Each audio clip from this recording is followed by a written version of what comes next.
Healthy ആയിട്ട് കഴിക്കും വേണം, എന്നാൽ നല്ല ടേസ്റ്റും വേണം. അപ്പോൾ എല്ലാവർക്കും സുഖമല്ലേ? അപ്പോൾ നമ്മളിതാ വീണ്ടും ഒരു അടിപൊളി ഹെൽത്തി റെസിപ്പി ആയിട്ട് വന്നിട്ടുണ്ട്. അപ്പോൾ അതിനായിട്ട് ആദ്യം തന്നെ ഒരു പഴുത്ത ചെറിയ നേന്ത്രപ്പഴം ഞാൻ എടുത്തിട്ടുണ്ട്.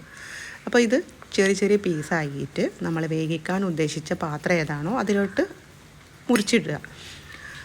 പിന്നെ നമുക്കിത് വേവിക്കാനായി ആവശ്യത്തിനുള്ള വെള്ളവും ഉപ്പും ചേർത്തിട്ട് ഇതൊന്ന് വേവിക്കാൻ മാറ്റി വെക്കണം. അപ്പോൾ ഉപ്പ് ചേർക്കുമ്പോൾ എപ്പോഴും ഒന്നുകിൽ കല്ലുപ്പോ അല്ലെങ്കിൽ പിങ്ക് സാൾട്ട് പോലത്തെ അങ്ങനെ എന്തെങ്കിലും യൂസ് ചെയ്യുക.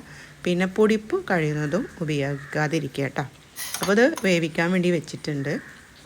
പിന്നെ ഞാൻ എങ്ങനെയാണോ എൻ്റെ ഡയറ്റ് ഫോളോ ചെയ്തത്, ഈ ഒരു 3 മാസത്തെ ജേണി അതെങ്ങനെയാണോ ഇതുവരെ ഞാൻ ട്രൈ ചെയ്തത്, അതാണ് നിങ്ങളുടെ മുന്നിലേക്ക് ഞാൻ ഷെയർ ചെയ്യുന്നത്. അപ്പോൾ നമ്മളുടെ വീഡിയോ ആദ്യമായിട്ട് കാണുന്നവരാരെങ്കിലും, സബ്സ്ക്രൈബ് ചെയ്യാത്ത കാണുന്നവരാരെങ്കിലും ഉണ്ടെങ്കിൽ സബ്സ്ക്രൈബ് ചെയ്യുക, വീഡിയോ ലൈക്ക് ചെയ്യുക, ഷെയർ ചെയ്യുക, കമൻറ്റ് ചെയ്യുക. അപ്പോൾ ഇനി നമുക്ക് ഒരു ബൗൾ എടുത്തിട്ടുണ്ട്. അതിലോട്ട് 1 ടേബിൾ സ്പൂൺ അളവിൽ രാഗിപ്പൊടി ചേർത്ത് കൊടുത്തിട്ടുണ്ട്.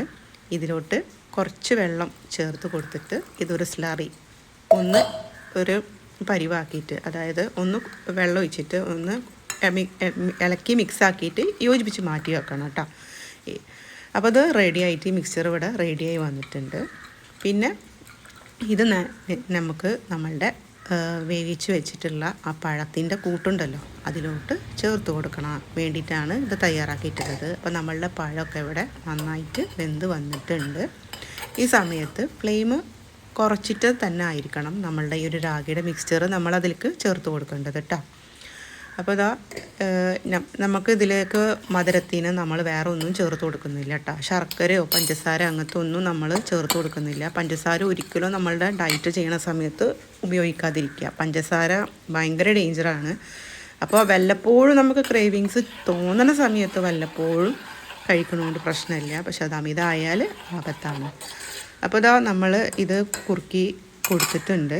ഈ സമയത്ത് നമ്മൾക്ക് ഒരു കൈപ്പിടി തേങ്ങ ചിരവിയതും കൂടി ചേർത്ത് കൊടുക്കാം. നമുക്ക് അതും കൂടി ചേർത്തിട്ട് ഒന്ന് നന്നായി മിക്സ് ചെയ്തിട്ട് ഒരു 2 മിനിറ്റ് ഒന്ന് വേഗം വെക്കാം. പിന്നെ നമുക്കിതിന് ഒരു ഫ്ലേവർ ആവശ്യമുണ്ടെങ്കിൽ ഒരു ഏലക്കായ അല്ലെങ്കിൽ ചെറിയ ജീരകത്തിൻ്റെ പൊടിയോ അങ്ങനെ എന്തെങ്കിലും ഇഷ്ടമുള്ളവരാണെങ്കിൽ നിങ്ങൾക്കത് ചേർത്ത് കൊടുക്കാവുന്നതാണ് കേട്ടോ. അപ്പോൾ ഇത് ചേർത്ത് കൊടുത്തില്ലെങ്കിലും കുഴപ്പമൊന്നുമില്ല, കഴിക്കാൻ നല്ല ടേസ്റ്റാണ്. പഴത്തിൻ്റെ ആ ഒരു മധുരം ഒക്കെ ഉണ്ടാവും. അപ്പോൾ ഇത് അത്യാവശ്യം വയറ് ഫില്ലിംഗ് ആയിട്ടുള്ള ഒരു ഹെൽത്തി ബ്രേക്ക്ഫാസ്റ്റാണ്. അപ്പോൾ ബ്രേക്ക്ഫാസ്റ്റ് നമ്മൾ കഴിക്കുമ്പോൾ അതിപ്പോൾ ഹെൽത്തി കാർബ്സാണ് നമ്മൾ ഉപയോഗിക്കുന്നത്, പകരം ഇതിൽ പ്രോട്ടീനൊന്നുമില്ല. അപ്പോൾ ഇങ്ങനെയൊക്കെ കഴിക്കുമ്പോൾ നമ്മൾക്ക് എന്തായാലും ഒരു പ്രോട്ടീൻ നിർബന്ധമാണ്. അപ്പോൾ അതിനായിട്ട് ഞാനിവിടെ പുഴുങ്ങിയ മുട്ടയാണ് യൂസ് ചെയ്തിട്ടുള്ളത് കേട്ടോ. അപ്പോൾ ഡയറ്റിൽ എന്തായാലും രാവിലെ നമ്മൾ ഇനിയിപ്പോൾ പുട്ട് കടല അങ്ങനത്തെ ഒക്കെ കോമ്പിനേഷൻ ആകുമ്പോൾ അതിൽ കടലയിൽ പ്രോട്ടീൻ ഉണ്ട്. അപ്പോൾ ഇങ്ങനത്തെ സംഭവങ്ങളൊക്കെ കഴിക്കുമ്പോൾ പ്രോട്ടീനൊന്നും വേറെ ഇല്ലെങ്കിൽ നമ്മൾ ഒരു പുഴുങ്ങിയ മുട്ട എന്തായാലും നമ്മുടെ ഡയറ്റിൽ ഉൾപ്പെടുത്താൻ ശ്രദ്ധിക്കണം കേട്ടോ. പിന്നെ എപ്പോഴും ശ്രദ്ധിക്കുക, രാത്രി 7 മണിയുടെ ശേഷം 7 മണിയുടെ മുമ്പ് ആയിട്ട് ഡിന്നർ ക്ലോസ് ചെയ്യുക. നന്നായി വെള്ളം കുടിക്കുക. മിനിമം 25 കിലോ തൂക്കമുള്ള ഒരാൾ ദിവസം 1 ലിറ്റർ വെള്ളം കുടിക്കുന്നതാണ് പറയുന്നത്. അപ്പോൾ നമ്മളുടെ വെയിറ്റ് അനുസരിച്ചിട്ട് നമ്മൾ നന്നായി വെള്ളം കുടിക്കുക. പിന്നെ ഗ്രീൻ ടീ നിങ്ങളുടെ ഡയറ്റിൽ ഉൾപ്പെടുത്തുക. പിന്നെ ബാക്കിയുള്ള റിലേറ്റഡ് വീഡിയോസിൽ ഞാൻ കൂടുതൽ ഇൻഫോർമേഷൻസ് ഷെയർ ചെയ്യുന്നതായിരിക്കും. അപ്പോൾ ഇനിയും നമ്മളുടെ റെസിപ്പി ഇതുകൊണ്ട് അവസാനിക്കുന്നില്ല കേട്ടോ. അപ്പോൾ ഇനിയും നല്ല നല്ല വീഡിയോസായിട്ട് സിമ്പിളായിട്ട് റെസിപ്പി ആയിട്ട് ഞാൻ വരും. Thanks for watching.